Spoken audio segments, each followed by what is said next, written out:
Hello, hello.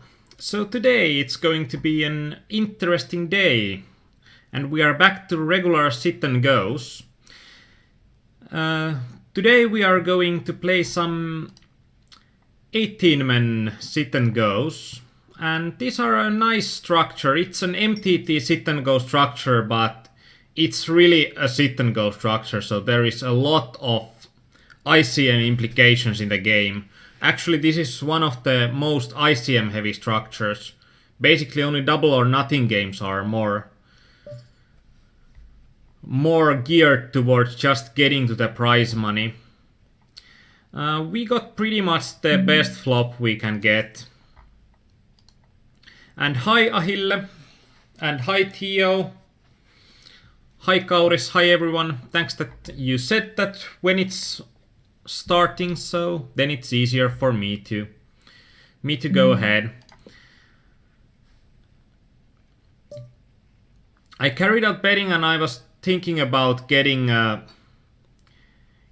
cheaper turn. Perhaps I should have bet myself so I'm getting a cheaper turn, but I don't think that even when we have a flush draw here, we are going to have enough that we can call that one. And You Lost Pro said that I guess there is no breaks in 18 mans then. You are actually slightly wrong. In these games, that's one of the points I need to take up. That this tournament goes on a break at 55 minutes past every other hour. So, like in finish time, like 21, like just 8 minutes ago, we would have had a break in this game. So these are like a mixture of MTT games and sit and go games. In that regard as well, that you are getting only one break. One break every 2 hours. Actually, that could be really good for grinding, because then you can grind for longer sets. And in these games, you can see that the price structure is pretty interesting when the first one gets like 4 units of payout, second one gets 3 units of payout, third one gets 2 units of payouts, and the fourth one gets 1 unit of payout. So it's going to be really evenly priced. So every time you get up one position in the payout scale, every time you get 1 unit more. So the payout structure is pretty much, it's like 40% to the winner, 30% for second, 20% for the third one. And we are going to be 3-betting jacks, and we are going to be 3-betting bit higher than usual because we are out of position, and it's going to be, usually I'm 3-betting higher when I'm out of position, but not according to my hand that much, especially in these games when we are pretty likely against regs. And actually when I'm having my old database, and I don't think that if my opponent is here with 2 overcards, I don't think that I'm going to get multiple streets of value, but I think I can get 2 streets, and the king on the river is practically the worst card I could get. And this time around, of course, I could have bet the turn as well. The 8 was a pretty nice card for me, and there is an opportunity when there are two flush draws open, then there should have been more opportunity to get value on the turn. And Ahille asked that sit and goes are dead because of the spin and go. I don't think that sit and goes are dead, but they are a lot worse off than they were before spin and goes arrived. And there are some interesting implications, like right now, if we are looking at hyper 9max sit and goes, we are having less of them running than the 9max turbos. And before it never was like that. It was always that hypers are running more than turbos. And I think most of the 9-man hyper players are moved on to the 6max hypers. So 6max hypers are still running, but if the game has been close to running or not running, then the arrival of Spinnet Goes did some damage to how they are running.